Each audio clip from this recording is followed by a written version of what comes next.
What up, YouTube? Today I'm going to be showing you guys a cool little thing I picked up to share. This is a Gigabyte Aorus RTX 2070 gaming box. It's a Thunderbolt external GPU, and it's really nice because it's very small. It's completely self-contained, so it has the power supply, the graphics card, everything all built into it.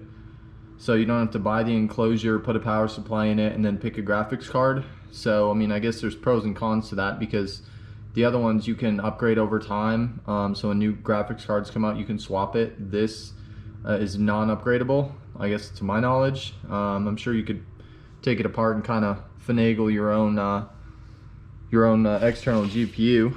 But this runs off Thunderbolt 3. And so for the back, it has one HDMI, 3 display ports, and then one USB Type-C. It has 3 USB 3 ports. It has the Thunderbolt port, which is what you use to connect it, and then one USB for quick charge. So I think it's like red on the back, I guess to charge your phone and stuff like that. So it doesn't offer data transfer. And then it just gives you a thing like the speeds here. So like USB 2.0 is 400 megabytes per second. Thunderbolt 3 is 40 gigabytes per second. So I guess it tells you Thunderbolt 3 is much faster. So you get better performance. On the back, just tells you how it plugs in. Thunderbolt 3, again, more speed, more power, more possibilities. So it runs on PCI Express. Let's see. Incredible performance of graphics intensive games. Gigabyte numerous thermal and overclock technology, so you can overclock this. Different video outputs, so you have the HDMI display port and then USB-C for all you Mac users, or like my laptop has a USB-C on it as well. Standard power adapter, which is really nice. So it's just a standard PC power cord. Then the USB quick charge, so if you plug in like a Dell XPS or a MacBook, it'll charge your machine. It says up to 100 watts. So that's also a really nice feature. So if you have something like an XPS or something like that with a smaller like power brick that's less than 100 watts, you don't even have to plug in your charger. So you can just plug in directly into that and it'll also charge it. Where mine, it doesn't work that way, but my charger's bigger than 100 watts. Comes with this really nice carry bag. Very, actually surprisingly high quality. Just says Aorus on it. Carry handle. Inside is very nicely padded. We got some Linus Tech Tips color scheme going on here. I guess it's also the Aorus color scheme, but 2 pouches. So like when I brought this with me, I put my Thunderbolt in one and then my power brick in the other. And then, like I said, it has these little straps. There's a little pocket in here. I guess you can put a Thunderbolt cable in there because it's small. Then maybe like some AirPods or something over here. And then these right here are, you can remove these and move these around. So you can take this out. They're just Velcroed in and you can move it to anywhere. But very nice addition. See, it's got these nice black rubber feet. So when you put it down on something, it's very sturdy. I guess this right here, so you could strap it to something like your backpack. That, so you could attach like a shoulder harness. More pouch on the side for storage. Just like I said, a very nice thing to have included. Because my thing with this is it's very portable. So I just got a temporary setup over here. It's a Dell 2K monitor, my Razer Huntsman, and then like a SteelSeries Rival. I was actually gaming. I had my headset out, you know, and I was playing on it to test it, but I'm using my Dell G7 7590. It's got an RTX 2060 in it and a 9th Gen i7, so it works really well. Then it also has a Thunderbolt 3 port right there on the side.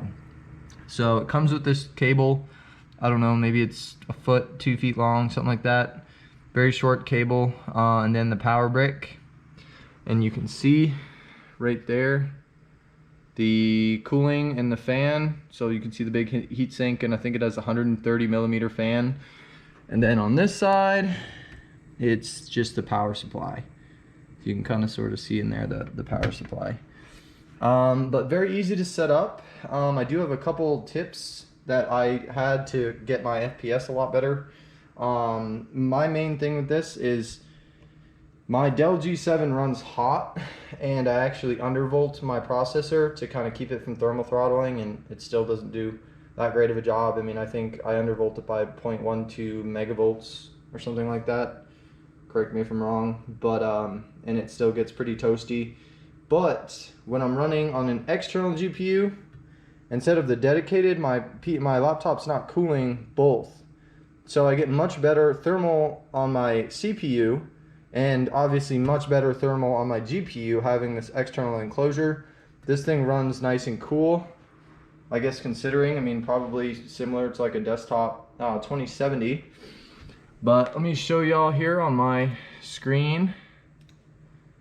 Let's see. So here we have, you can see here it's showing RTX 2070. And I did have to go to NVIDIA's website and download the latest. So right now it's a 452.06. It wasn't updating the driver and GeForce experience to the latest, and I was having some issues. So I actually went to their website and downloaded it. The other thing is to go to the Gigabyte Aorus website, download the latest firmware for the gaming box, and I also downloaded the Aorus engine, which I don't really know what it does other than like control like my RGB lighting and overclocking and stuff like that, which are things I don't really I guess per se care about. But you can see in here it's showing my 2070, the 9750H, 16 gigs of RAM, the latest driver, and then 1920 by 1080 at 60 hertz. I just haven't changed the resolution in here. The other thing I did to get this to work properly, and there could be a workaround, I don't 100% know, but when I read online, this is what I saw to do. So my 2060, I went ahead and disabled it because like I was playing Fortnite and it kept stuttering real bad. When I looked it up, people said if you're using an external GPU to actually update this to the latest driver and then go ahead and disable your integrated graphics, well, I guess it's still dedicated graphics, but my 2060 is my the one in my laptop, so I went ahead and disabled that. So now it runs on this. But once I did that, my FPS was great. So I will say that my FPS versus my 2060 in my laptop versus the 2070 external are about the same. I don't know if it's because of the pass-through, but my results seemed to be, I was getting maybe 120-ish FPS in Fortnite at 1080p, which isn't that intensive of a game. And that's about what I get when I game on my Dell G7 with the desktop 2060 in it. So I guess you can't really expect full dedicated, slotted into your motherboard, RTX 2070 performance. But if you have something like a Dell XPS, which is one of my favorites, I had a 9370 with an 8th Gen i7 and I loved it. Had Thunderbolt. So if you have something like that where you could just plug in one cable, it has the USB port, so you could plug in like your mouse, your keyboard, your headset, all that stuff, and with one cable turn your computer into something that games that good, is pretty amazing. I don't have, let's see, I think when I launch up a game here, I'll show y'all. Fire up Fortnite.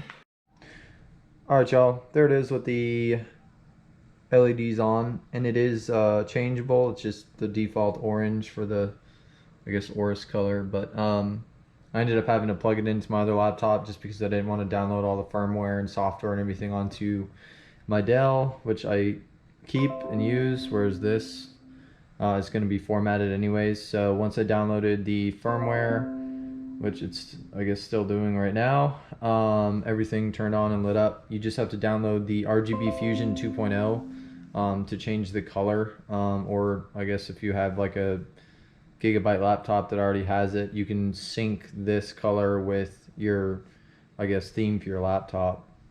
But definitely not for the tech illiterate person. I would definitely recommend this to somebody who is pretty tech savvy. It does require a little bit of attention to get it set up. One of the things I noticed too is whenever like I reset my computer or it goes to sleep or something like that, I have to go back into Device Manager and disable my built-in dedicated GPU, my 2060, to get it to work properly, which is kind of a pain. I'm sure you can manually disable it, or you can do the uninstall.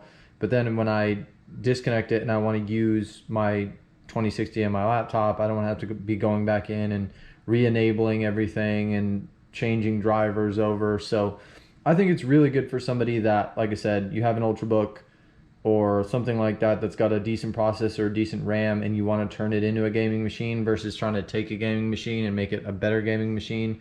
You just have conflicts between the NVIDIA in here and the NVIDIA in here, especially this is GTX, RTX.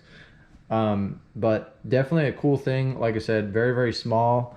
Like I'll put it here like next to like an iPhone. It's like an iPhone XR. So, I mean, you can see, I mean, it's literally like 3 of these phones put together. It's very small, very compact, does a great job of cooling. And like I said, my main thing with this that surprised me was my CPU temps versus trying to cool a GPU and a CPU. Now it's only trying to cool a CPU and your GPU is at idle, and then this right here is all dedicated to cooling just the graphics card. So that made a big difference, you know, as far as dropping CPU temps and GPU temps, which equates to better gaming performance. But like I said, I'm going to continue playing with it until it's sold. Very, very cool item. I wish I could give you all pricing on them. I mean, they're sold out everywhere.